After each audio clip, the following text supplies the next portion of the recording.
Bismillahirrahmanirrahim. Orang yang rajin tahajud akan mendapatkan 4 keutamaan yang tidak didapatkan oleh orang-orang yang tidak tahajud, sekalipun sholat fardunya begitu khusyuk. Di antum sholat fardu khusyuk, bagus, tapi nggak tahajud, nggak dapat 4 keutamaan itu. Ini sudah saya bahas panjang lebar di pertemuan lalu, saya hanya sebutkan cepat saja. 1, Allah akan mengangkat karir, pekerjaan atau aktivitasnya di tempat yang terbaik. Ya, jadi kalau antum misalnya pengusaha atau orang karir di kantor dan sebagainya, itu akan cenderung kemudian ditolong oleh Allah, diangkat ke tempat yang terbaik.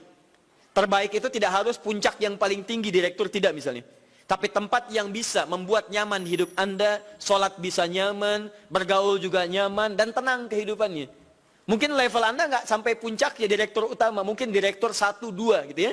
Tapi Anda dijauhkan dari hal-hal yang maksiat, dijauhkan. Sholatnya enak, punya ruangan nyaman dan sebagainya.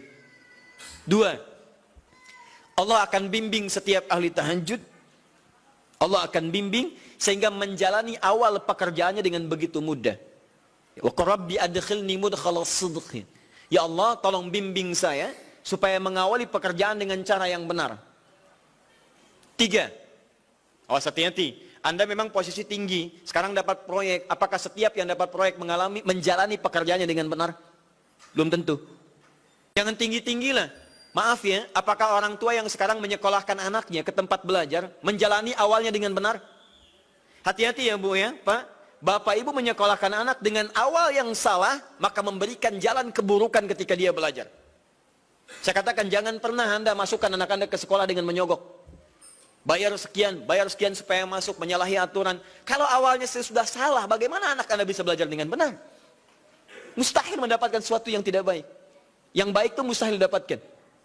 3, wa akhrijni mukhrajas sidqin. Allah berikan jalan keluar terbaik dari persoalan yang dirasakan. Di ahli tahajud itu setiap punya masalah, bukan nggak dapat masalah ya, bukan tidak bermasalah hidupnya. Dia mendapat ujian juga. Cuman sebelum diuji, diringankan masalahnya. Sehingga seakan-akan nggak punya masalah. Padahal sama dengan yang lain, cuma saat akan dia lalui, Allah ringankan persoalannya sehingga mudah dilalui. Dan yang keempat ini yang hebat. Ya, waj'alni min ladunka sultanan nasira. Allah akan tolong langsung orang ini ketika ada lingkungan sekitar yang akan menyakiti atau menjahilinya. Kalau diisengi orang, diganggu orang, dan sebagainya, ini orang-orang seperti ini langsung mendapatkan perlindungan dari Allah Subhanahu wa taala.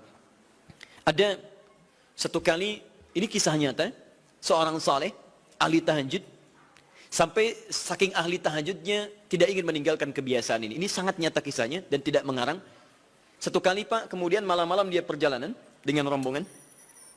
Begitu perjalanan, orang-orang tidur, sampai dia mengendap-endap, kebiasaannya tidak ingin diketahui oleh orang lain. Satu malam kemudian, dia bangun setelah orang lain tidur, masuk dia sedikit ke area sedikit ada dalam hutan. Begitu sedang menunaikan sholat, dia duga kemudian tidak ada orang lain yang melihatnya. Ternyata ada satu orang atau beberapa yang kemudian tergerak, mendengar suara dan menyaksikan kebiasaan dia. Anda tahu apa yang terjadi? Dan inilah yang disampaikan oleh orang-orang yang melihat itu.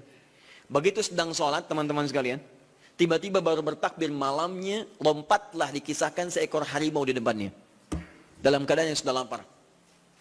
Saya mau tanya pada Bapak Ibu, begitu sholat, misalnya Allahu Akbar, tiba-tiba samping ada harimau. Wow. Apa yang dilakukan? Kabur. Udah gak panjang pikirnya, kabur ya kan? Tapi sekarang lihat apa yang beliau sampaikan. Begitu datang harimau itu, perhatikan ahli tahajud ini. Dia ingat dengan janji Allah. Dia ingat dengan janji Allah. Perhatikan baik-baik ya. Kalau Anda sudah punya kebiasaan Qur'ani dalam jiwa Anda, maka ayat itu akan hadir membimbing Anda dalam setiap kesulitan Anda. Apapun itu. Nabi Yusuf dekat dengan Allah. Ketika digoda muncul ayatnya. Laula arra'a burhana rabbi. Kalau bukan melihat petunjuk dari Rabbnya, niscaya ada sesuatu yang buruk terjadi kepadanya. Tapi Allah jaga beliau. Lihat baik-baik teman-teman.